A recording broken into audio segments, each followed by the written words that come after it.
Settle in, get comfortable, pull the covers up, close your eyes, and let everything else drift away. You're in the right place. The stadium lights have dimmed, the crowds have gone home, but the stories never stop. And tonight, here's a great one. Here is the story of Diego Armando Maradona, the Golden Boy. Picture this, a small boy, barefoot, running through the dirt streets of a place called Villa Fiorito on the southern edge of Buenos Aires. The year is 1965. Argentina is a country of passion and poverty living side by side, and in the poorer neighbourhoods on the outskirts of the capital, life is hard and simple and loud. There are no manicured lawns here, no proper pitches, just dust and rubble and the sound of children playing football with whatever they can find. A bundle of rags, a tin can, sometimes, if they were lucky, a real ball. This boy is 5 years old. He is small even for his age, with dark eyes that seem to take everything in at once, and a low centre of gravity that makes him almost impossible to knock off balance. He has thick dark hair and a way of moving that is different from the other children, a kind of rolling, unhurried confidence that belongs on a much older body. From the very first time a ball finds his feet, something is obvious, something that the other kids notice, something that the adults stop to watch. He does not just kick the ball, he talks to it, he controls it the way other children breathe, naturally without thinking, as if the ball is simply an extension of who he is. His father works in a factory. His mother keeps the family together with the kind of quiet strength that only mothers in hard places seem to possess. There are 8 children in the household, and money is always tight, and the house is always full of noise and laughter, and the kind of crowded, chaotic love that large families in small spaces produce. And somehow through all of that, through the shared meals and the hand-me-down clothes and the neighbourhood that asks nothing of you except survival, the Golden Boy finds his peace with a football at his feet. He plays every day, from the moment school ends until the light is gone, and sometimes after that too in the dark by feel. The streets of Villa Fiorito are uneven and pitted, and nothing about them is designed for football, and it does not matter in the slightest. He learns to control the ball on surfaces that punish any lack of concentration. He learns to dribble through gaps that are barely wide enough for his body. He learns without anyone teaching him that the ball will do what you ask of it if you ask it correctly, and that asking it correctly is a matter not of force but of touch, and that touch is something you can spend your whole life refining and still not exhaust. By the time he is 8 years old, people in the neighbourhood are already talking about him, not in the way people idly talk about a talented child, in the way people talk when they have seen something they cannot quite explain. A local youth team, the Little Onions, takes him in, and what happens next becomes Argentine folklore. In his time with that youth team, the Golden Boy does not lose a single match, not one. He scores hundreds of goals. He nutmegs defenders twice his size. He juggles the ball for hours without letting it touch the ground, keeping it in the air with every surface of his body, his feet and knees and chest and shoulders, and the ball obeys him the way it obeys no one else. When a television program hears about this small boy who can do impossible things with a football, they put him on camera at half-time of a first division match in Buenos Aires. He is asked to juggle while the crowd watches. He does it effortlessly, smiling, entirely unbothered by the size of the audience, entirely in his element. The crowd applauds and then applauds more. Argentina watches at home, and Argentina falls a little bit in love. He is 10 years old. There is a particular kind of talent that announces itself quietly at first, and then all at once, like something that has been building underground, finally breaking the surface. The Golden Boy's talent is like that. For a few years it is the talk of the neighbourhood, then the talk of the city, and then one morning it is the talk of the whole country, and it is impossible to say exactly when the transition happened. By the time he is a teenager, the scouts have found him, Argentinos Juniors, a Buenos Aires club with a proud history, signs him to their youth academy, and it is here that the real work begins. The talent was always there. What the academy provides is the structure around it, the coaching, the conditioning, the education in the technical details of the professional game. The Golden Boy absorbs all of it. He trains every day with an intensity that surprises even the coaches who recruited him. He is not the tallest player at the academy. He is not the fastest in a straight line. What he has instead is something far harder to teach, an instinct for space. an ability to slow time down inside his own head while the game moves at full speed around him, and a left foot that seems to operate on a completely different frequency to anything anyone has seen before. The left foot is worth pausing on for a moment, because it is the central fact of everything that follows. Most footballers have a stronger foot and a weaker foot. The golden boy essentially has one foot, his left, and it is capable of things that two-footed players cannot do with either. The power and the placement and the touch all live in the same foot, which means defenders cannot force him onto his weaker side as a way of limiting him. There is no weaker side, there is only the left foot and the infinite variety of things it can do. He makes his professional debut just 10 days before his 16th birthday. The date is the 29th of October, 1976. His opponents that night are much older, much bigger, much more experienced. It makes no difference. He receives the ball in his own half, turns away from a defender as if the defender is simply not there, and begins to move forward. The crowd makes a sound that crowds only make when something unexpected and beautiful happens right in front of them. A kind of collective intake of breath followed by noise. Not planned noise, involuntary noise. The noise a person makes when they see something that surprises them deeply. He is 16 years old, and he is already exactly who he is going to be. And it began so quietly, on those streets in Villa Fiorito, long before the scouts came, long before anyone outside the neighbourhood had any reason to know his name. He was already becoming exactly this. He plays in ways that are already unlike anything the neighbourhood has seen. There is something in the way he moves through the street, through the gaps between other children, through the tight compressed spaces that the ruined ground of Villa Fiorito produces, that is not quite like anything else. Other children kick the ball. The golden boy carries it the way you carry something fragile, something precious, something you do not want to let go of because letting go of it would feel like a loss. The other children notice. Of course they notice. Children are not subtle in their observations. When something is different, they see it. When someone among them is marked by something that the rest of them do not have, that distinction announces itself without apology, without any special effort. And what the golden boy has is not something that announces itself with effort. It announces itself the way breathing announces itself. Quietly, constantly, without interruption. His mother watches him sometimes from the doorway of their small house. She watches the way he moves, and she is not a woman who talks easily about things she feels, but there is something in the way she holds herself in those moments, in the slight forward lean of her body and the particular quality of her attention that tells you she sees it too. Whatever it is, she sees it. And there are evenings when the street has gone quiet and the other children have been called in, and the light is fading and the air has that particular warm, dusty quality that Buenos Aires evenings have in the summer, when the golden boy is still out there, just him and the ball. The street is empty and the ball is at his feet, and he is not practicing anything specific. He is not running drills. He is not trying to beat an invisible defender. He is simply being with it, moving with it, finding out, in the way that only repetition can teach you, what the ball will do, and what it will not do, and what the relationship between his foot and the leather requires. This is where it all begins. Not in a stadium, not in front of a crowd, in an empty street in Villa Fiorito, in the fading light, with a boy and a ball and nothing else at all. Over the next few years, the golden boy becomes a name that all of Argentina knows, and most of the football world is beginning to learn. He plays for clubs whose blue and gold colours are worn with a pride in the poorer parts of Buenos Aires that goes far beyond football.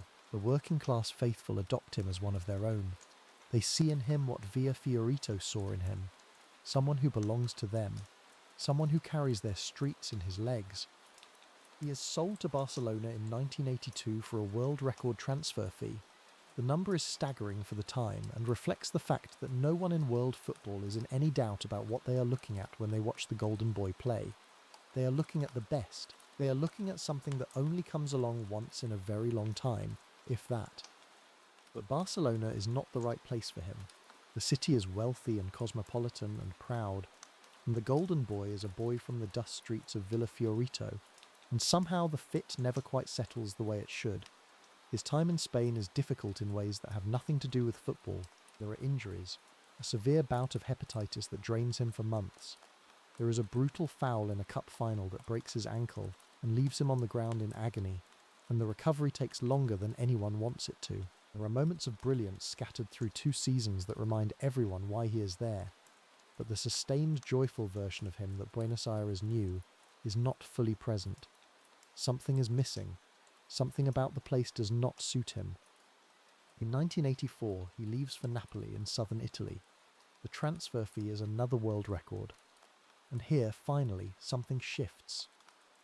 Think about what that must have felt like, to be 21 years old and arrive in one of the great cities of the world, with a reputation that precedes you in every language and every newspaper, to step off a plane with the weight of a world record fee around your neck, and to discover that the city is beautiful in a way that does not include you, that the light is different here, that the rhythm of the place is different, that the things that made you who you are, the streets, the people, the warmth, the specific quality of belonging that Villa Fiorito and Buenos Aires gave you, none of it is here. Barcelona is magnificent. It is one of the truly beautiful cities of the Western world, its architecture and its food and its culture and its light. That particular golden Mediterranean light that falls across the stone of its boulevards in the late afternoon. All of these things are real and present and extraordinary. None of them are his. He tries. He gives what he has, and what he has is extraordinary, even in the difficult moments, even through the hepatitis that hollows him out, and the broken ankle that sidelines him for months, and the slow grinding realization that something about this arrangement is never going to settle into comfort. He tries. But trying at this level, with this much riding on every match and every season, is not the same as being, and the Golden Boy has always been at his best when he is being, when the place and the people and the moment all line up into something that feels like home. In Barcelona he is performing. In Naples he will be living. Naples is a city of the south, the deep south of Italy, a place that the prosperous, industrial, self-satisfied north of the country has always looked down upon with a mixture of condescension and discomfort. It is noisy and beautiful and chaotic and warm.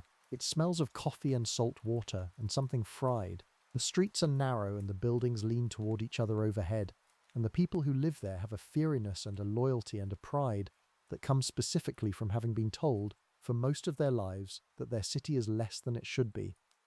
When the Golden Boy arrives, he steps off the plane at the airport and 85,000 people are waiting for him. Not at the stadium, at the airport. The entire city has come out to see this person they have paid a world record fee for. This person they have been promised will change everything. And the Golden Boy, who has been through Barcelona and knows what it feels like when a city wants something from you that you cannot quite give, looks at the crowd and feels something different, something warmer. The city does not just welcome him, it claims him.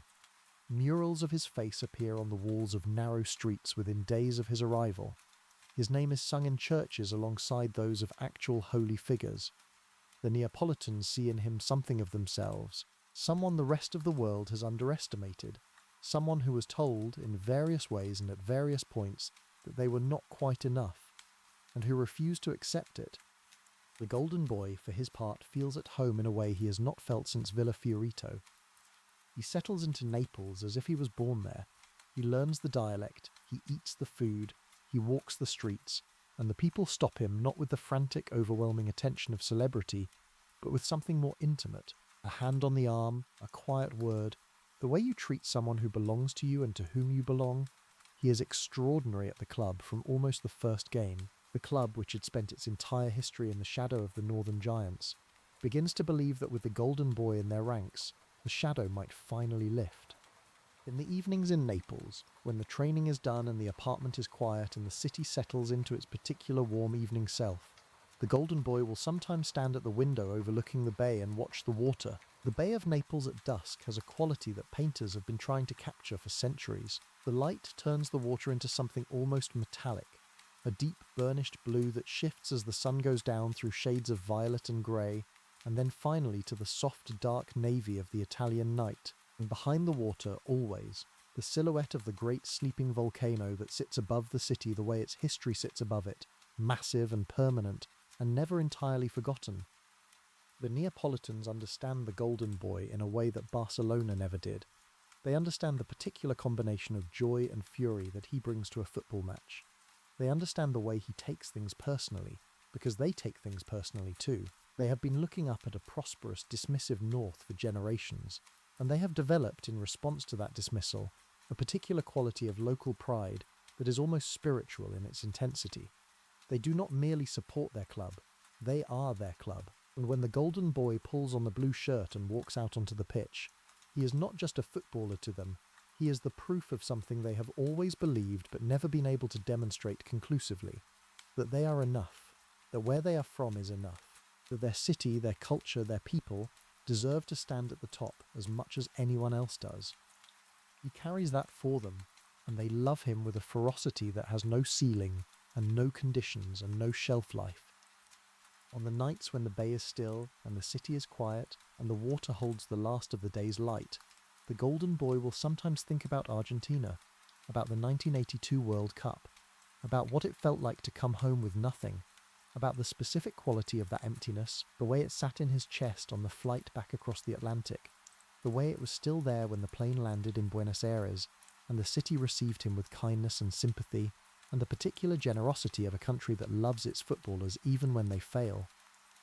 He does not want to feel that again. He will not feel that again. But even in the middle of all of this, the adulation, the belonging, the football, the city, something still nags at him, something that no amount of brilliance can quiet, something that keeps him awake in his apartment, overlooking the bay on certain nights when the city is quiet and the water is still, and the whole world seems to be asleep except him. The World Cup.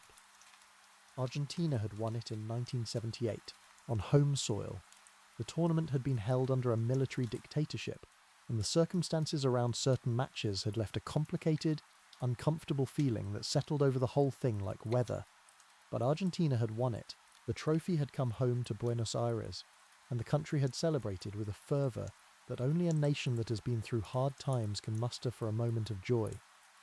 And then in 1982 in Spain, the golden boy had been there, 21 years old, carrying the weight of an entire nation's expectations on shoulders that were broad enough for it. He had been brilliant in flashes, but Argentina had gone out, beaten by Brazil in the group stage, and then he had been sent off in the final group game for a retaliatory kick. He had walked off the pitch in Spain with nothing but a lesson he would spend the next 4 years turning over in his mind. He was 21 then, he is 25 now, and the 1986 World Cup in Mexico is waiting. Picture the world in the spring of 1986. It is a particular kind of world.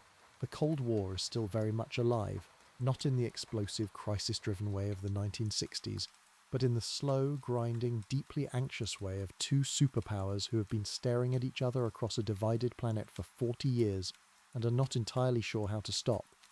There are nuclear weapons pointed in every direction. There are proxy wars being fought on other people's soil. There is a permanent low hum of dread running beneath the surface of everyday life, like a bass note you stop consciously hearing after a while, but which is always there. In April of that year, 6 weeks before the World Cup begins, the Chernobyl nuclear plant in Soviet Ukraine explodes. The explosion sends a cloud of radioactive material drifting across Europe. It contaminates land and water and air across a vast area. Governments in Western Europe argue about whether to tell their citizens the truth about the radiation levels. Some do not. It is at the time the worst nuclear accident in human history, and it sends a wave of fear through the world that makes the already anxious atmosphere of the mid-1980s feel heavier still. Ronald Reagan is in the White House in his second term. Margaret Thatcher is in Downing Street, governing with a certainty and a forcefulness that her supporters call strength, and her opponents call something else. And in Argentina, the wounds of the Falklands War are still raw. This is the part that matters most for what comes next, so let us sit with it for a moment. In 1982, Argentina and Britain fought a war over a group of islands in the South Atlantic. The islands, which Argentina calls the Malvinas, the war lasted 74 days. It ended with British victory and Argentine surrender. Hundreds of people died on both sides, soldiers and sailors and airmen, most of them young, most of them very far from home. In Argentina, the defeat accelerated the collapse of the military dictatorship that had started the war. In Britain, the victory was celebrated and contributed significantly to Margaret Thatcher's re-election the following year. None of that political complexity registers very clearly in the hearts of the people who lost someone. For them, it is simpler and harder than that. For the mothers in Argentina who sent their sons to the South Atlantic and received a telegram instead of a person. For the families in Britain who watched the ships sail out on the television news and waited.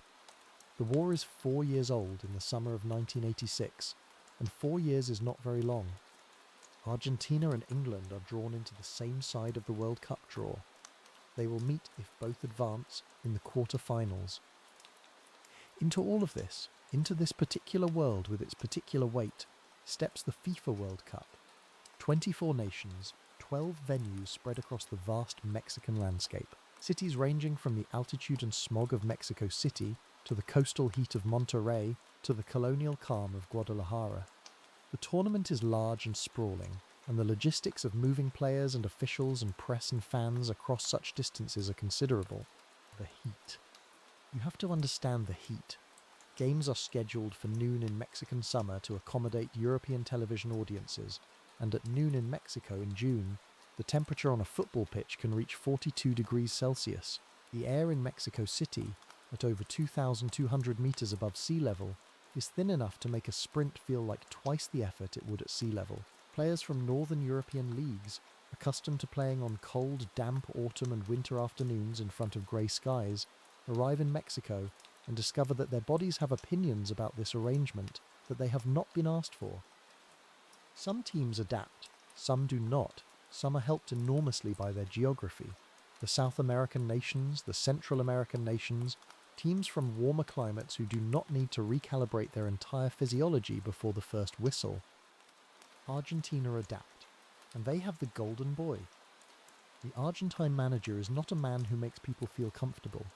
He is intense in the particular way of someone who has thought about football almost exclusively for his entire adult life, and cannot quite understand why other people have not done the same.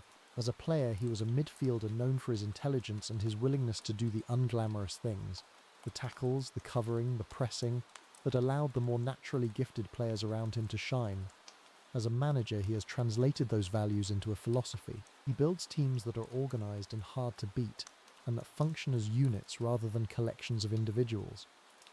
And then he finds the greatest individual of his generation and builds the whole unit around protecting him. The relationship between the manager and the golden boy is one of those partnerships that works precisely because both parties know exactly what the other one needs. The manager needs a player who can win matches from nothing, a player whose individual brilliance can compensate for the relative ordinariness of the rest of the squad when the moment demands it. The golden boy needs a manager who will give him the freedom to express that brilliance without drowning it in tactical restriction.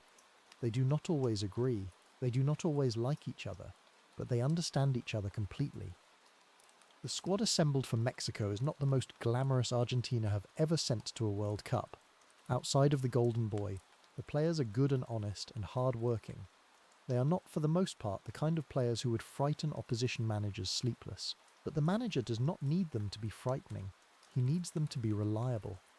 The main striker is a thoughtful, intelligent player who turns out for one of the great clubs of Madrid, tall and technically accomplished. The kind of centre-forward who holds the ball well and brings others into play, rather than simply running in behind. He has a football mind that operates at a higher level than most, and this makes him an ideal partner for the golden boy. Someone who can receive the ball in tight spaces and find him with the return pass at exactly the right moment.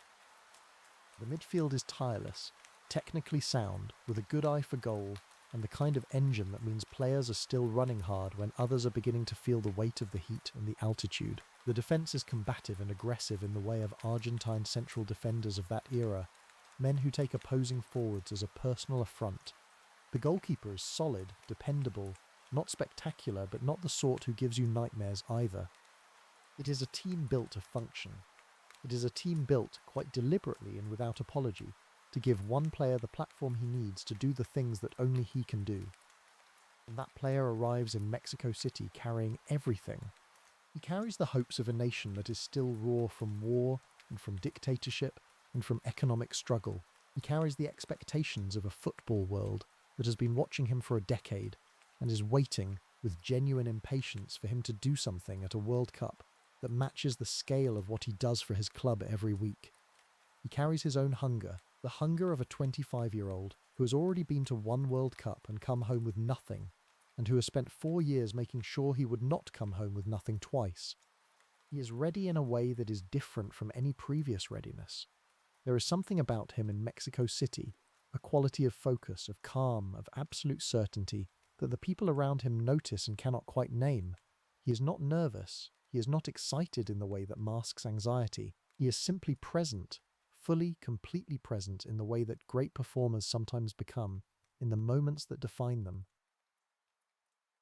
Argentina's first match is against South Korea, and they win it 3-1. It is not a beautiful performance. It is not supposed to be. The first game of a World Cup group stage, in 42-degree heat, against a side who have qualified for only their second ever World Cup.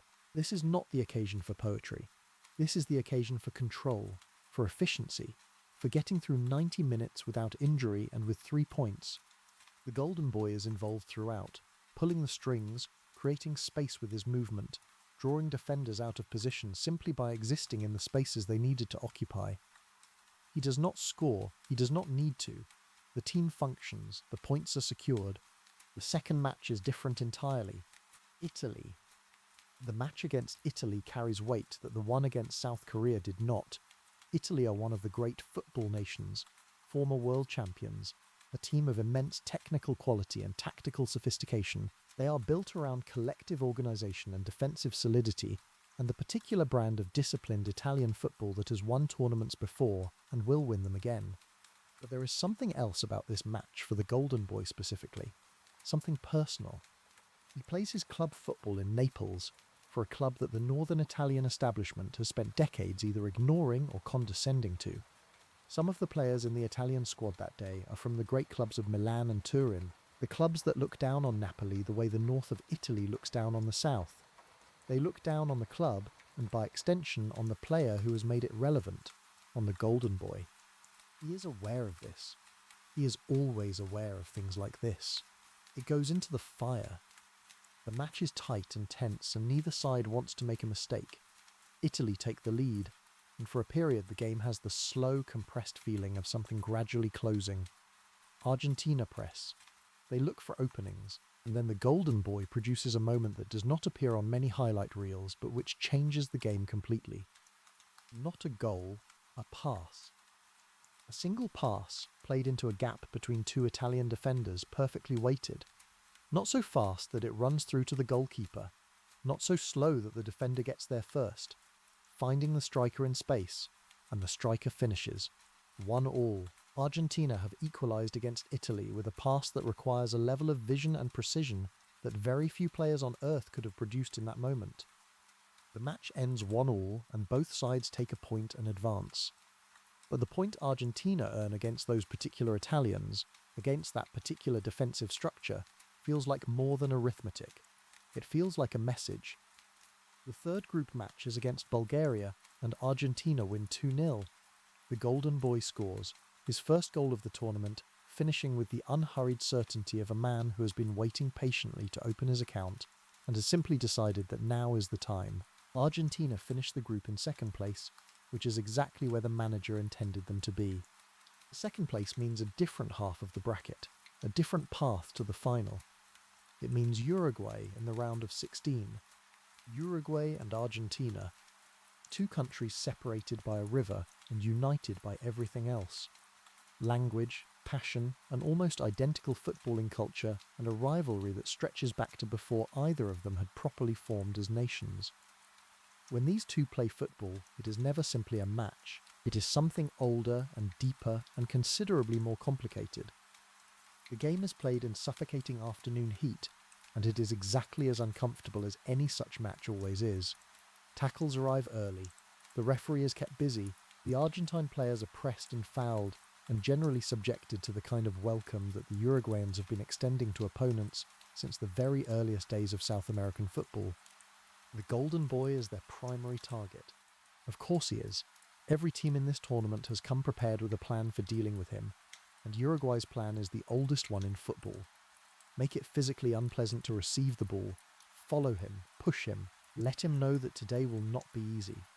None of it works. Not because the Golden Boy is immune to physical contact. He is not, no one is. But because the effect of trying to man-mark the best player in the world is that you leave space elsewhere, and the Argentine manager has built a team that knows exactly what to do with space. The only goal of the match arrives in the second half, a forward arriving at a cross that the Golden Boys movement created, finishing clinically. Argentina win 1-0 and are through to the quarter-finals. 8 teams remain. And for Argentina, the draw has produced the fixture that the entire footballing world has been quietly dreading and quietly hoping for in equal measure. Argentina versus England. Let that sit for a moment. Argentina versus England. Mexico City, the Azteca Stadium, June 1986, 4 years after the Falklands War. In the quarter-final of the World Cup, the players on both sides will insist publicly that this is just a football match, that they are there to play, not to make statements, not to settle scores, not to carry the weight of anything other than 90 minutes of sport. Nobody quite believes them. Not the Argentine fans who have come to Mexico carrying something heavier than a scarf and a ticket. Not the English fans who have come carrying something of their own. And not, if we are being honest, the players themselves, who are human beings living in a real world and who cannot leave that world behind simply because they have put on a football kit. The date is the 22nd of June, 1986. The time is noon, the sun is directly overhead, and the Golden Boy walks out of the Azteca tunnel and into the light. The Azteca Stadium holds 114,000 people on this particular afternoon, and every single one of them knows they are about to witness something. They do not know what. Nobody can know what, but the air inside that ground has a quality that seasoned football watchers recognise. A kind of collective held breath, a leaning forward, a sense that the next 90 minutes are going to matter in ways that will outlast the afternoon, that they will be talked about, that they will mean something beyond the result. England arrive at this quarter-final as genuine contenders.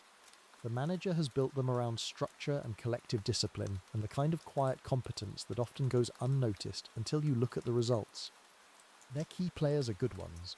A small, quick, technically sharp forward who can receive the ball in tight spaces and find his way through them. A natural finisher with 5 goals already in the tournament. The particular instinct of someone who seems to know where the ball is going to arrive before it does.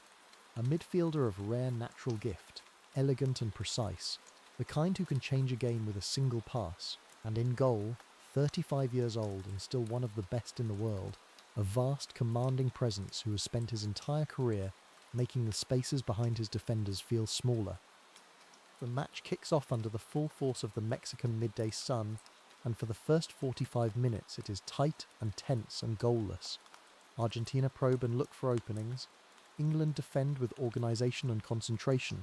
The Golden Boy is watched carefully, double-marked at times, crowded out when he receives the ball, given less space than he has had in any game in the tournament. England's defenders have clearly studied him. They know that the left foot is the danger. They know that space is what he needs. They are determined to give him neither. Half-time comes and both managers head down the tunnel with the same thought. One goal will be everything. The second half begins. 6 minutes in, football history changes forever. Picture the moment with me. The 51st minute. Argentina are in possession and pressing forward. The ball is played toward the English penalty area and intercepted by an England midfielder who, under pressure, attempts to hook it back over his head to his goalkeeper. It is an awkward clearance made under pressure, and the ball leaves his boot on a high looping trajectory that takes it up and over the heads of the players in the box and brings it dropping down slowly in the particular slow motion way that high balls drop toward the 6-yard line. The goalkeeper comes off his line. This is his ball. 6 feet 1 inch tall, a man who has spent his entire career commanding his area, coming to meet a ball that is dropping toward him from directly above. He has his arms raised. He is timing his jump. By any conventional assessment of what should happen next, he claims the ball and the danger is over. The Golden Boy is also running toward the same spot. He is 5 feet 5 inches tall. He is 25 years old. He is in every physical measurement a smaller human being than the goalkeeper he is running toward. By every logical calculation, this is not his ball. What happens next takes approximately half a second and has been discussed every day for the past 40 years. His left hand connects with the ball at the apex of his jump and punches it up and over the goalkeeper's outstretched hands and into the net. The contact is brief, barely perceptible to the naked eye at full speed. The referee is behind the play, arriving into position, and his view of the moment of contact is obstructed by the bodies of both players. His linesman on the far side has a different angle but not a clear one. Neither of them sees the hand. They see the ball in the net. They see the Argentine players celebrating. The goal is given. What follows is one of the more remarkable scenes in World Cup history. The England players surround the referee immediately, not in the calculated, cynical way that footballers sometimes protest decisions, but in the way of people who have just seen something with their own eyes and cannot believe it is not being addressed. The goalkeeper is incandescent. He is a man of deep personal pride, whose sense of fair play is being violated in front of 114,000 people, and he wants someone to acknowledge it. The referee consults his assistant. The assistant has not seen it clearly enough to overrule. The goal stands. The golden boy celebrates. His face in the replays is extraordinary to watch. Not the face of a man in straightforward joy, but the face of a man in the middle of something very complicated. There is relief in it, there is adrenaline, there is the awareness that something has happened that he cannot fully explain, and does not intend to explain right now. Here, in the middle of a World Cup quarter-final, with the game still alive and everything still to play for. Later, in the press conference, he will produce the phrase. He will say the goal was scored a little with his head and a little with the hand of God. It is one of the most famous sentences ever spoken at a sporting event, and it reveals in its careful construction a great deal about the man who spoke it. The deflection to something divine, the acknowledgement without acknowledgement, the poet's instinct for the phrase that will travel, the hand of God. It travels everywhere. It is still travelling. But here is the thing about that moment that tends to get buried under 40 years of argument. The hand of God goal is not why the golden boy became a god. It is what comes 4 minutes later. The 55th minute of the quarter-final between Argentina and England at the 1986 World Cup in Mexico City. The golden boy collects the ball in his own half, about 10 yards past the halfway line, slightly to the right of centre. He is facing his own goal as he receives it, with his back to the England goal, and the nearest England midfielder is close to him, within a yard or two as the ball arrives. This is not a dangerous position. He is 60 yards from goal. There are multiple England players between him and the goalkeeper. The logical thing, the sensible thing, the thing that almost any other footballer alive would do in this moment, is to lay the ball off to a nearby teammate and recycle possession. Keep it moving. Wait for a better opportunity. He turns. He pivots away in a single movement, his body going one way and then the other in the space of a fraction of a second, and the midfielder is behind him, wrong-footed, not out of the game but a yard behind where he needs to be. And now the golden boy is running forward, the ball on his left foot, and the moment is beginning. The forward tracking back from further up the pitch is covering the space. He is a good footballer, not a defensive midfielder, but an intelligent player who understands his defensive responsibilities. He approaches the angle correctly. He tries to force the run wide, and the golden boy goes past him, not past him by a long way, past him by inches. A tiny shift of direction, a drop of the shoulder that is so subtle and so fast that the defender's body has committed before his brain has processed what is happening. One player beaten. Now the centre-back is there, a big, physical, aggressive defender, the kind of player who is not easily embarrassed and who does not back off. He comes in from the right, trying to cut across the angle, and the golden boy shifts left and he is gone too, and the move is still happening, and the golden boy is still running, and the ball is still on his left foot, and the Azteca is beginning to understand that something is occurring. Another defender attempts a foul. He simply puts his body in the way, tries to break the run by making contact. It is not subtle and it is not particularly technical. It is just the physical reality of a defender who has run out of ideas. The golden boy rides it. He does not go down. He does not stop. He keeps running. He is in the penalty area now. There are still players between him and goal. The run is not over. He has beaten 3 outfield England players, and there is still a goalkeeper to beat, and the goalkeeper is coming off his line, narrowing the angle, doing what good goalkeepers do when a forward is bearing down on them. The golden boy does not shoot early. He does not panic. He does not take the safe option of going down under the pressure that has been applied to him throughout the run, which might have won a penalty but would have ended the move. He keeps the ball on his foot. He keeps running. He draws the goalkeeper fractionally to one side, just fractionally, just enough, and then he rolls the ball with the outside of his left foot into the far corner of the net. He wheels away, his arms go out. His face is something between disbelief and completion. The whole run, from the moment he received the ball in his own half to the moment it crossed the line, takes 11 seconds. In those 11 seconds, he covers approximately 60 yards. He beats 5 England outfield players. He beats the goalkeeper. He does it all with his left foot, and with a quality of balance and vision and courage that leaves the 114,000 people in the Azteca, who have just watched it happen in real time, needing the replays to fully understand what they have seen. The commentator watching it says, "You have to say that is magnificent." It is the understatement of the tournament. It may be the understatement of the century. FIFA will later hold a public vote to determine the greatest World Cup goal of all time. The result is not particularly close. The goal scored in the 55th minute of that quarter-final on the 22nd of June 1986 is named the goal of the century. Not the goal of the tournament, not the goal of the decade, the goal of the century. Let us go back to those 11 seconds. Let us stay in them a little longer because they deserve more time than a highlight reel gives them. When the golden boy first receives the ball, slightly beyond his own half, there is nothing about the situation that screams opportunity. A more conventional reading of the moment would say, hold it, distribute it, find a teammate in a better position, keep the possession ticking over, wait for the right moment, and that reading would be correct by any standard that football applies to that situation. But he is not reading the situation the way other people read situations. He is reading it the way a musician reads a piece of music, not note by note, not beat by beat, but as a whole shape, a whole arc, a thing with a beginning and a middle and an end that he can feel before he has consciously analysed it.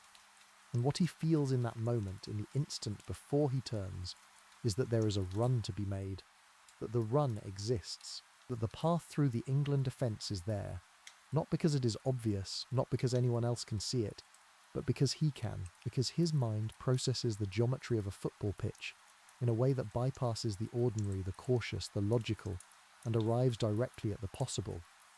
And then he turns, and then he runs. What you have to appreciate, and what is almost impossible to appreciate at normal speed, is the quality of the touches.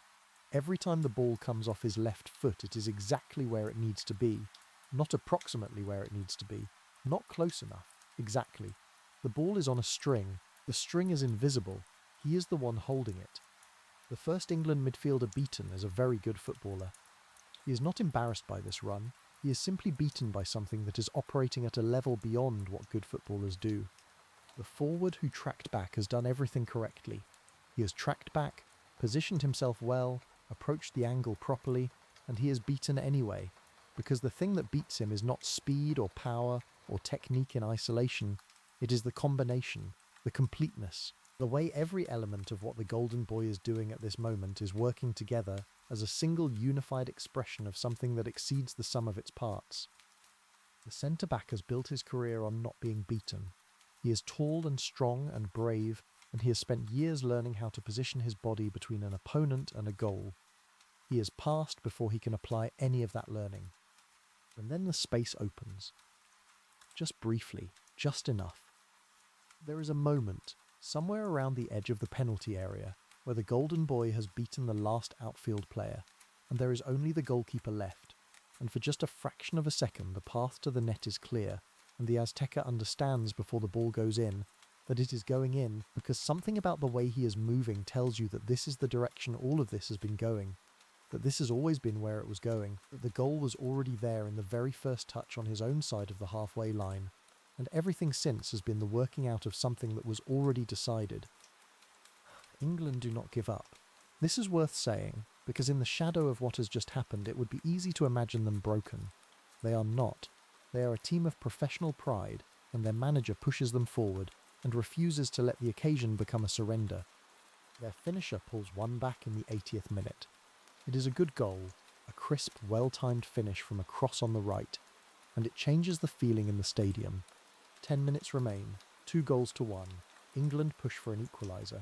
One more chance, a header from close range that forces the goalkeeper into a good save. For a brief moment the match feels genuinely open. The final whistle comes. Argentina win 2-1. In the dressing room afterward, in the heat and the noise and the relief, the golden boy sits with both goals inside him. The one that will generate more column inches and more arguments and more general indignation than almost any sporting moment in the 20th century, and the one that needs no argument. The one that simply is what it is. The one that will be watched on screens and phones and laptops in every country on earth by people who have never even been to a football match, for as long as there are screens to watch it on. Both goals were scored by the same person, with the same left foot, in the same match, 4 minutes apart. That is the story. Both of those things, inseparable, forever. The reaction is divided, as reactions to complicated things tend to be. In Argentina, the country does not merely celebrate, it releases something. Something that had been held in since 1982, since the Falklands, since the soldiers and the grief and the defeat. For many Argentines, this match was never only about football. The result is felt not in the stomach, but somewhere deeper and older. There are people weeping in the streets of Buenos Aires who are not weeping about football. In England there is fury, clean, uncomplicated fury at the referee, at the golden boy, at the injustice of a handball that was seen by millions on television, and not seen by the one man whose job it was to see it. The goal should not have stood. The referee made the wrong call. These are facts. But alongside those facts sits another one. The goal of the century happened. In the same match. 4 minutes later, nobody gave him that one, nobody helped him. It was just one man, one ball, 11 seconds, and the most extraordinary thing ever done on a football pitch. The semi-final awaits. 4 days pass between the England match and the semi-final. 4 days in a Mexican hotel with the replays playing on every television in every bar and restaurant, with the newspapers running the same photographs over and over, with the phones ringing and the journalists wanting comments, and the world seemingly unable to talk about anything except those 11 seconds and the 4 minutes before them. For the golden boy, those 4 days require a particular kind of discipline. The ability to absorb all of that noise, the adulation, the criticism, the controversy, the endless analysis, and keep it separate from the thing that still needs to be done.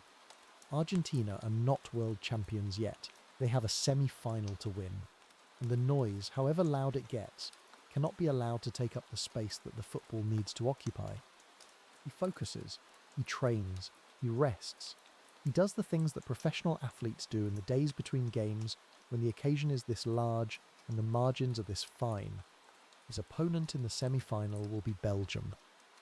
Belgium's presence in the last four of the 1986 World Cup is one of the stories of the tournament that tends to get buried under the larger ones. But it deserves a moment, because they have done something genuinely remarkable to get here. They were not supposed to be here. Nobody had them as contenders before the tournament began. Their squad contains competent, professional, experienced players rather than outstanding ones. What they have, instead of star quality, is organisation, a collective understanding of how to make themselves difficult to beat, and a manager who has spent years drilling into them the particular discipline required to beat teams who are more talented than you are. They arrive in Guadalajara for the semi-final, having beaten the Soviet Union in the round of 16 and Spain in the quarter-finals. Both were difficult wins. Both required them to be at their best for long periods. They are a team that has grown in confidence and belief with each match they have won. And that confidence, the particular confidence that comes from doing something nobody expected you to do, is a real and potent thing. Their key striker is tall, powerful, technically accomplished, a centre-forward who can hold the ball and bring others into play, and who is capable of scoring goals of genuine quality. He is 30 years old, and at the peak of his powers. In midfield they have a young Sicilian-born player, still only 20 years old, of remarkable natural talent who is still in the early chapters of what will become a long and distinguished career. They will make Argentina work. The semi-final is played in Guadalajara on the 25th of June. The heat is again the first thing you notice. The thick, pressing heat of a Mexican afternoon that sits on your shoulders and asks questions of your lungs before the first whistle has even blown. Belgium come with the same idea they always come with. Defend, be compact, make the pitch feel small, deny space. For much of the first half it works. Argentina are patient. They play the ball around the back. They probe the edges of the Belgian shape looking for gaps. The golden boy drifts wide, comes deep, tries to find the pockets of space between the lines that he has found so readily in previous matches. The midfield tracks him carefully. The defensive line stays organised. The gaps do not appear. It is the kind of football that is difficult to watch in the same way that a game of chess can be difficult to watch. The interest is all in the details, in the tiny adjustments and counter movements, in the question of which shape will eventually give. The first half ends goalless, and both managers walk down the tunnel knowing the match will be decided by who solves the puzzle first. The Argentine manager talks for a long time at half-time. He draws on his tactical board. He adjusts positions. He is in his element here. The analytical, problem-solving part of football is where his mind operates most naturally, and the challenge Belgium are presenting him is one he finds engaging, not as an obstacle but as an invitation. He tells his team the spaces will come. He tells them to be patient.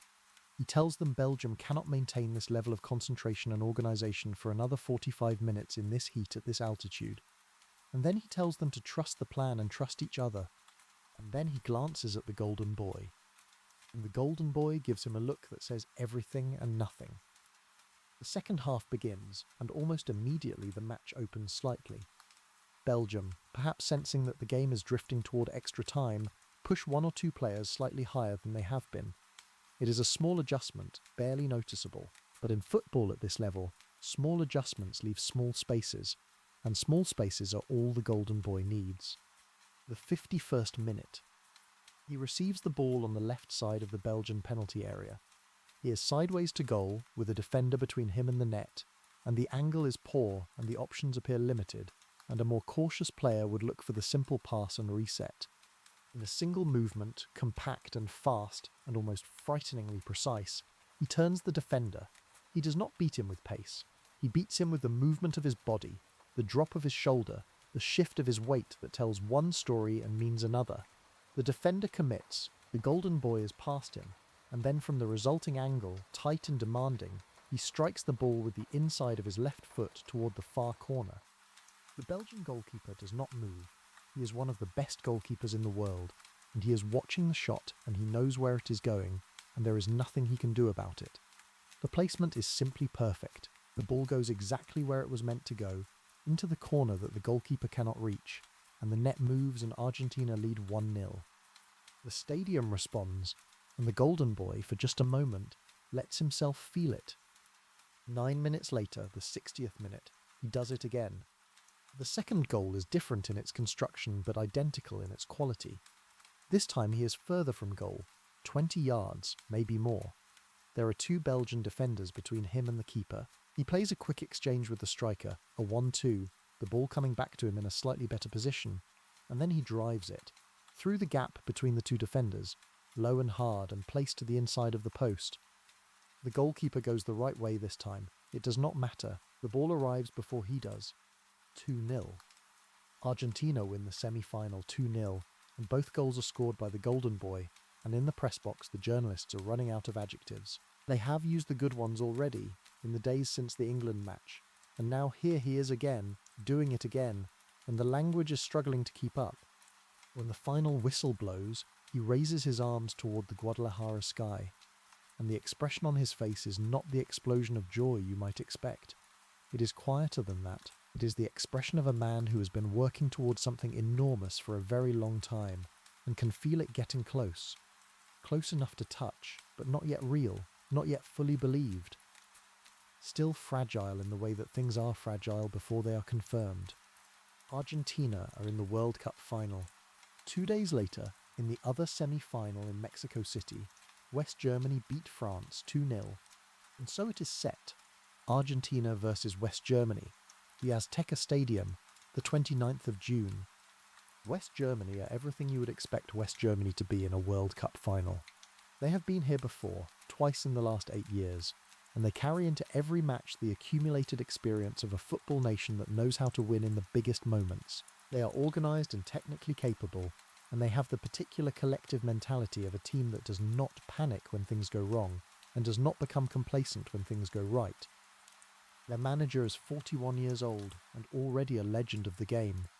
Not just a great coach, but one of the great players of the previous generation, a libero of extraordinary intelligence and elegance, who had captained West Germany to the 1974 World Cup on home soil. He has retired from playing and moved seamlessly into management, and he brings to the dugout the same calm authority that he had as a player. He does not shout, he does not rage, he thinks. Their striker is sharp and mobile and dangerous in the channels. Their veteran forward, who has not been fully fit throughout the tournament, is available from the bench. Not at his best, but experienced enough and talented enough to change a match even at 70%. Their goalkeeper is formidable, a man who has spent his career making opposing forwards feel uncomfortable. It is a serious opponent, the most serious Argentina have faced in the tournament. The Argentine manager prepares his team with the obsessive thoroughness that defines him. Every German player is studied, every pattern of play is analysed, every set piece is rehearsed.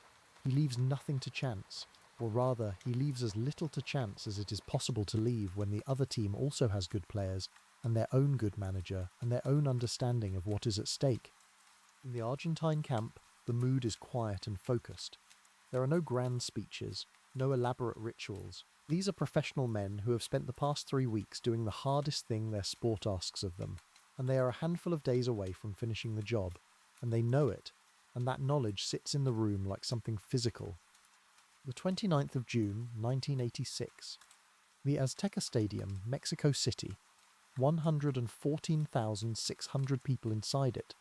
Hundreds of millions watching on television around the world, from living rooms in Buenos Aires to bars in Naples to sitting rooms in Lancashire, from Japan to Nigeria to the Soviet Union, from every corner of a planet that pauses every 4 years to watch 22 men play football and care about it enormously.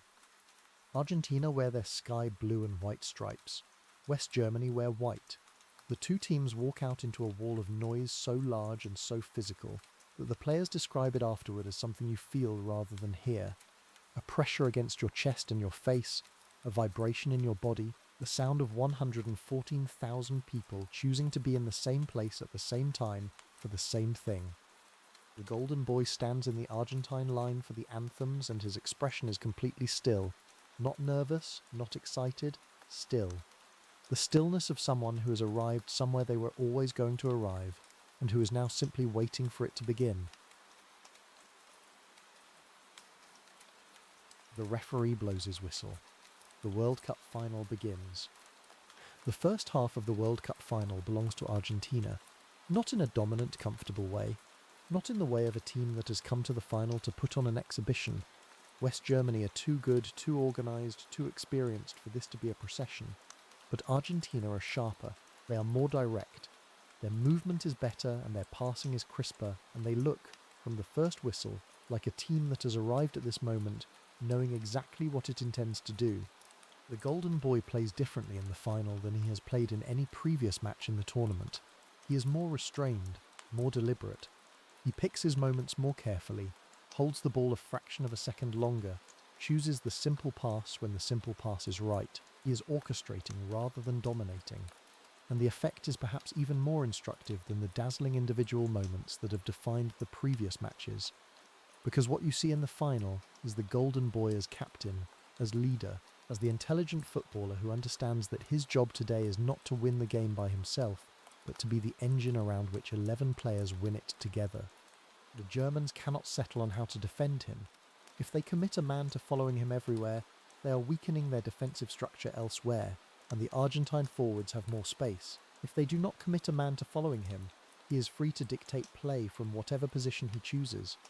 It is the problem that every team in the tournament has faced against Argentina, and that none of them has fully solved. 23 minutes. One of the Argentine centre-backs scores. It is a corner kick, floated in from the left side, dropping into the 6-yard box. and he arrives at the far post with a run that the German defenders have not tracked. He is a tough, unspectacular, entirely dependable player who has been excellent throughout the tournament without attracting any of the attention that the Golden Boy has drawn. He is not the name anyone is watching. He is free because of the name everyone is watching. He plants the ball into the net and Argentina lead 1-0 in a World Cup final. Half-time, 1-0 to Argentina. The second half begins and Argentina quickly make it 2. 6 minutes in, the main striker scores. The build-up is clean and quick. The ball moved from deep through midfield.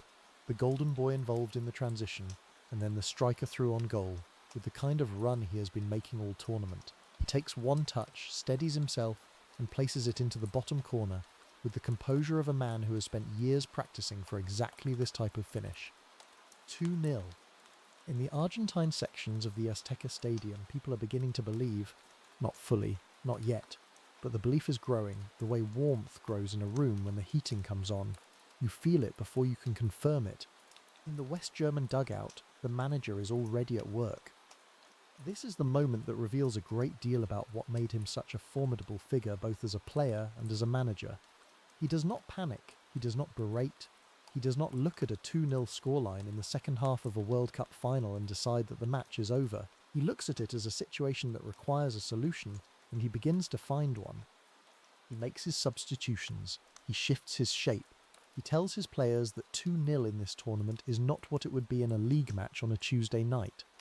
That the occasion, the adrenaline, the heat, all create the conditions for something unexpected. That West Germany have been here before, in tight moments in big matches, and they know how to find what they need.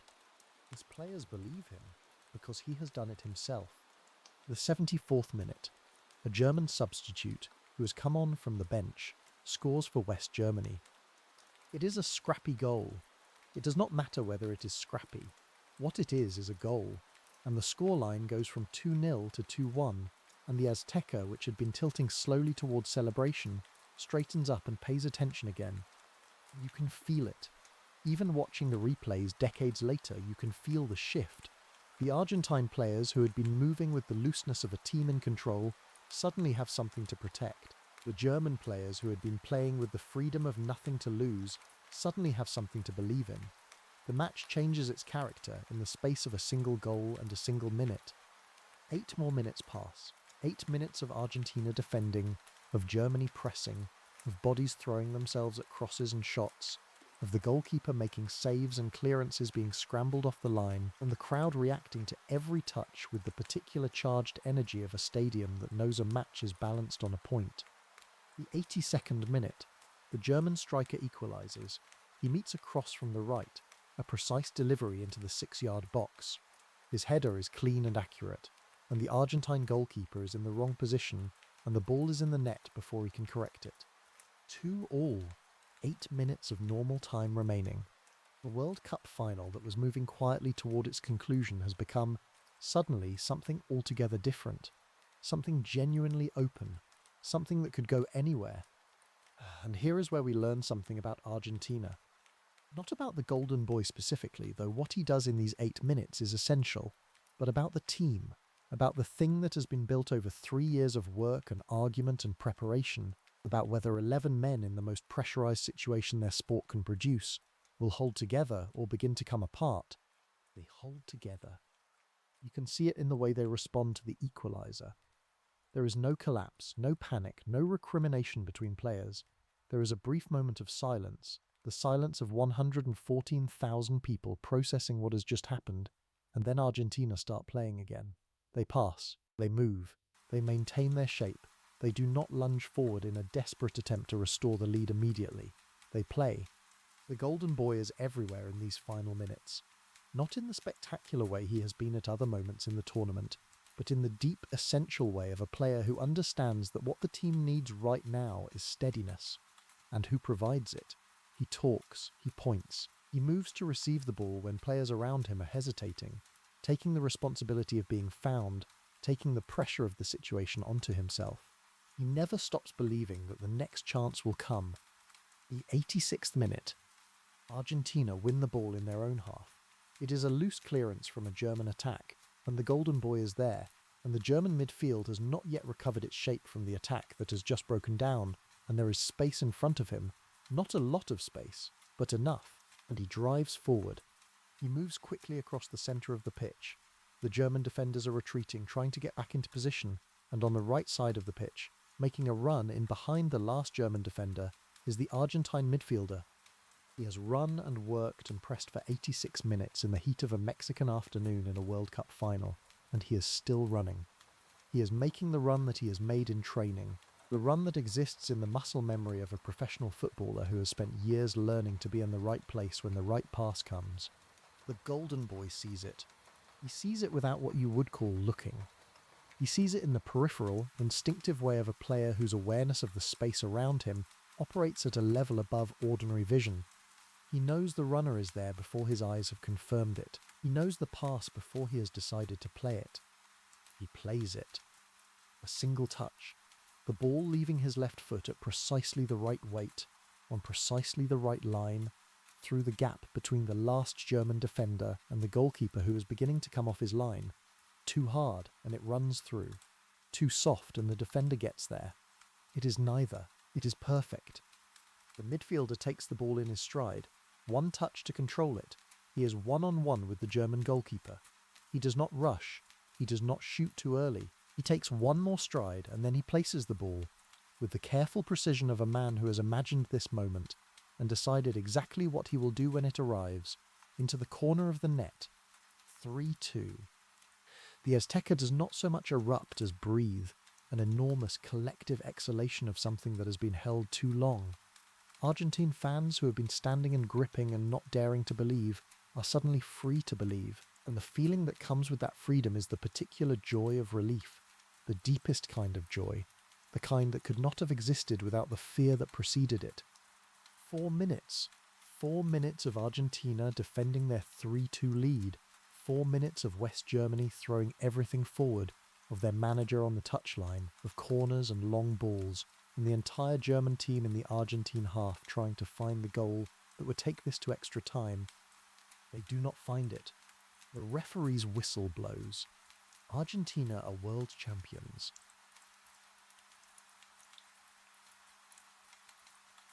The scenes on the pitch in the minutes after the final whistle are the scenes of a team that has been through something together, something long and difficult and complicated, and is only now, in the immediate chaos of the moment, allowing itself to feel the full weight of what it has achieved. Players collapse to the ground. They embrace each other with the fierce, wordless intensity of people who have shared something enormous. The centre-back who scored the first goal, who has played the entire tournament with a dislocated shoulder, an injury he sustained in the semi-final and did not tell the manager about because he was not willing to miss the final, allows himself to fall to his knees. The striker covers his face with his hands. The midfielder who scored the winner stands for a moment completely still, as if the magnitude of what he has done needs a moment of stillness before it can be absorbed. And the golden boy. In the immediate aftermath, amid the celebrations and the noise and the photographers and the officials and the chaos that descends on a football pitch when a tournament ends, he does something that the cameras almost miss. He goes looking for his father. His father, the man from the factory in Villa Fiorito, is somewhere in this stadium. He has been here for this. He has watched his son, the small barefoot boy from the dirt streets, play the greatest tournament of his life and win the greatest prize his sport offers. And before the trophy, before the photographs, before all the things that will follow, the golden boy wants his father. He pushes through the crowd on the pitch. He looks, he calls out, and when he finds him, when father and son embrace in the middle of the Azteca Stadium in the minutes after the final whistle of the 1986 World Cup, the expression on the golden boy's face is the expression of the boy in Villa Fiorito. Not the captain, not the number 10, not the hand of God or the goal of the century. The boy. When the trophy is lifted, when the golden boy raises it above his head in the centre of the Azteca Stadium, surrounded by his teammates and the noise of 100,000 people, and the flashbulbs and the confetti, the moment is everything that the previous 25 years have been building toward. He holds it with both hands, he raises it as high as his arms will go, and he looks at it. Just for a moment, before the team surrounds him and the noise becomes complete, he looks at it. The gold cup that his country last won 8 years ago. The Gold Cup that he came home from the last World Cup without. The Gold Cup that he has spent 4 years thinking about in his apartment overlooking the Bay of Naples on the nights when the city was quiet. It is real. It is in his hands. It is his. After 1986, the Golden Boy goes back to Naples, and he delivers. In 1987, the club win their first league title in the entire history of the club. The city does not merely celebrate, it transforms. The streets fill with people who have been waiting for this for decades, for generations, for as long as their parents and their grandparents can remember. The north of Italy watches the southern club celebrate its first championship, and the Neapolitans feel something settle in them that had always been slightly unsettled before. In 1990, they win the title again. The Golden Boy gives that city 2 of the greatest seasons in its football history, and when he eventually leaves, under circumstances that are complicated and painful, and not the ending that either he or the city would have chosen, the grief is real and deep. There are shrines, there are murals that do not get painted over. There is a section of the support that lights a candle for him on the anniversary of his death, as if he is a religious figure, because to them, in some meaningful sense, he is. He goes to the 1990 World Cup in Italy and carries Argentina to the final again, with a squad far less talented than the one he had in Mexico, on determination and character, and the sheer refusal to accept that the tournament could happen without Argentina being in the final of it. They lose to West Germany this time, a late penalty, a decision that Argentina feel is unjust, and he cries openly on the pitch, and the cameras find him, and the image becomes one of the iconic photographs of that decade. He plays on, he carries injuries, he carries other things too. The weight of being the most famous person in the world who comes from where he comes from. The weight of a life lived entirely in public. The weight of appetites and pressures that his talent could not entirely protect him from. He is a complicated man. He lived a complicated life. The full accounting cannot be done in a single telling, and should not be attempted in one. He was not a simple person, and he did not live a simple story, and to reduce him to either his brilliance or his struggles would be to miss the point of him entirely. The point of him is that he was both. Fully, completely, irrevocably both. There is a question that follows the Golden Boy everywhere, through the decades that come after Mexico City, through the rest of his career and the complications of his later life, and the extraordinary worldwide outpouring of grief when he dies in November 2020, at the age of 60, through every argument about football greatness that has happened since, and there have been many. The question is this: was he the greatest? And the honest answer, the only honest answer, is that it depends on what you mean by greatest. If you mean the most technically perfect across the widest range of skills, there are arguments to be made for others. If you mean the most consistent across the longest sustained period, the numbers point in different directions. If you mean the most clinical in front of goal across an entire career, there are players whose records ask to be considered. Football is a sport that has produced extraordinary individuals across more than a century of professional competition, and the argument about who is best is one that can never be fully settled, because the game changes and the eras change and the conditions change, and you cannot take a player from 1986 and drop them into 2006 and expect everything to translate cleanly. But if you mean the most human, if you mean the one who seemed to carry everything, the joy and the pain and the contradictions and the hunger and the love and the fury, most visibly and most completely on his shoulders every time he crossed a white line onto a football pitch, if you mean the one who, on a single afternoon in Mexico City in the June of 1986, produced within the space of 4 minutes both the most controversial and the most brilliant things that a single player has ever done in the history of the sport, if you mean the one whose story is the most complete story, the boy from poverty who became a king, who fell and rose and fell again, who carried a nation and a city and a club on his back, and never once pretended it was easy, then the answer becomes considerably clearer. Picture him now, not as the figure with his arms outstretched in the Mexican afternoon, but as the boy, the small boy, in the dirt streets of Villa Fiorito. It is the mid-1960s and the afternoon is warm and the light is coming down through whatever gaps exist between the crowded buildings of that neighbourhood, and the street is dusty and the ball is at his feet. He does not know yet what is coming. He does not know about the television appearance at 10 years old, or the professional debut at 15, or the world record transfer fees. He does not know about Barcelona or Naples or the Bay of Naples in the evening, or the murals of his face on the narrow walls of the southern Italian streets. He does not know about Mexico. He does not know about the English goalkeeper, or the 55th minute, or the 11 seconds, or the goal of the century. He does not know that his name will be spoken in the same breath as words like genius and legend and God, for as long as people watch football and tell stories about what they have seen. He just knows that when the ball is at his feet, something feels right. Something feels like home.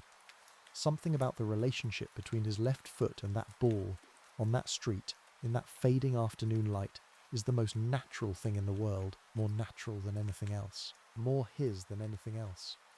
And in that feeling, in that simple, pure, completely uncomplicated sensation, everything that comes later is already present, already waiting. The way a great story is already contained in its opening line, if you know how to read it. The 1986 World Cup ends. The players return to their clubs and their countries and their lives. The Mexican summer continues, unhurried and warm and entirely indifferent to the drama that has just played out within its borders. The stadium's empty, the bunting comes down, the street vendors pack away their flags and their scarves. But the stories do not empty out with the stadiums. They travel back across the Atlantic with the players and the journalists and the fans. They get retold in kitchens and bars and the backs of taxis and school playgrounds and offices and living rooms, in Buenos Aires and Naples and Manchester and Tokyo and everywhere else on earth where people care about football, which is most of it. They get argued about. They get shown to children who were not born yet when they happened. They get added to and revised and remembered slightly differently each time, the way all the best stories are. The hand of God. The goal of the century. You cannot tell one without the other. Try to separate them, and both become less than what they are together. The controversial goal and the transcendent one belonging to the same man in the same match, 4 minutes apart. The light and the shadow inseparable, the divine and the human refusing to exist without each other. Perhaps that is why the story will not stop being told, because it contains something true about all of us, about the way greatness and failure and beauty and wrongdoing live together in the same person, the same life, the same afternoon, without resolving into anything simple. Football loves the golden boy because he is not simple, because he is everything at once, because he never hid. So here is where we leave him tonight. Not in the press conference, not in the argument about the handball, not in the complicated years that come after. Here. The Azteca Stadium, late on the evening of the 29th of June, 1986. The crowds have mostly filed out now. The Mexican night has come in warm and dark and full of stars, the kind of sky you can only see properly at altitude, where the air is thin and the stars are close, and everything feels slightly more exposed than usual, slightly more open to the sky above it. The pitch is quiet. Football pitches have a particular quality in the hours after a match that has held something enormous. The grass is torn in places, there are scuff marks in the penalty areas, the nets are still in the goals, and everything that happened here, the goals and the passes and the runs and the arguments and the celebrations, has been absorbed back into the ground, back into the air, the way things are absorbed when they are over. Somewhere in the city tonight, Argentina are celebrating. In restaurants and bars and hotel lobbies in the streets, the sky blue and white of the Argentine flag is everywhere. Somewhere in the city, a 25-year-old from Villa Fiorito is world champion. And in the small hours, when the celebrations have quietened and the city has begun to settle into the particular stillness of very late night, the golden boy will be somewhere in Mexico City thinking about his father, and about the streets he grew up in, and about the ball at his feet on those streets, and about the enormous distance between that boy and this moment. And maybe in the quietest part of the night, he will allow himself to feel it fully, the whole weight of it, the joy of it. Think about what it means to arrive somewhere you have been moving toward your entire life, not in the way of a destination you planned and worked toward in a straight line, but in the way of something that was always inside you, present from the very beginning, visible only in retrospect, the way a photograph develops slowly out of nothing until the image is clear. From the dirt streets of Villa Fiorito to the centre circle of the Azteca Stadium holding the World Cup above his head, From the small boy who would not put the ball down even in the dark, to the man who took it to places no one had ever taken it before, from the neighbourhood that gave him everything and asked nothing in return except that he play, to the world stage that asked him to carry a nation and watched him do it, and we'll be talking about how he did it for as long as people talk about football. The distance is enormous, and the distance is nothing, because he is still the same person, still the boy with the dark eyes and the low centre of gravity and the left foot that talks to the ball, still the person for whom the moment of contact between boot and leather is the most natural and the most complete sensation in the world, still, underneath everything, the child in Villa Fiorito who did not need an audience or a stadium or a world record transfer fee to know that he was doing the thing he was supposed to do. The trophy is real and the moment is real, and the love of a city and a country are real, and the victory is real. All of that is real. And underneath all of it, the most real thing of all is still the same thing it always was. A boy, a ball, a street, the feeling of home. When the night deepens over Mexico City and the celebrations begin to wind down, and the city goes through its slow transformation from the noise of the evening into the quiet of the small hours, something settles over everything. The warmth of the Mexican night, the particular thick warmth of a city at altitude that holds its heat differently than coastal places do. The stars, visible now that the stadium floodlights have gone dark. The vast Mexican sky opening up above the sprawling city in all its distance and indifference and beauty. Somewhere under that sky, a father and his son are in the same city, and the son is world champion, and the father worked in a factory, and the distance between a factory in Villa Fiorito and a World Cup final in Mexico City is a distance that almost no one in the history of human endeavour has ever crossed, and almost none of the ones who have crossed it have done it the way the Golden Boy did it. Not with that grace, not with that fire, not with both hands, his hand and God's hand, reaching into the same match 4 minutes apart, and both of them leaving marks that will never be fully explained, and will never stop being told about. Rest now. Let all of this settle. You carry it with you wherever you go from here. The story of a boy from the dirt streets who became a god, not despite his imperfections, because of all of it, because he was everything at once, and everything at once is what a human life actually is, when you look at it honestly, when you refuse to simplify it into something tidier than the truth. The stadium is dark now, the pitch is empty, the night air moves through the open arches of the great stadium the way wind always moves through places that have held enormous things, as if the air itself is trying to understand what it witnessed, as if the stadium is still listening for something it heard earlier today and cannot quite let go of. Close your eyes. Let the Mexican night hold you. Let the story find its place inside you, somewhere quiet, somewhere it will keep. The crowds have gone home, the lights are out, but the story is with you now. And stories like this one do not end. They travel, they find new people in new places, they arrive unbidden in the minds of people who are not there, who are not born yet, who have never been to Buenos Aires or Naples or Mexico City, and they settle there, and they become part of the furniture of that person's inner life, the way the best stories always do. That is what you carry out of tonight.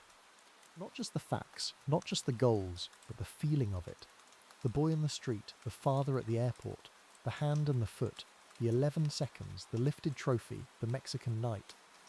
All of it. The stadium lights have dimmed, the crowds have gone home, but the stories never stop. Sleep well.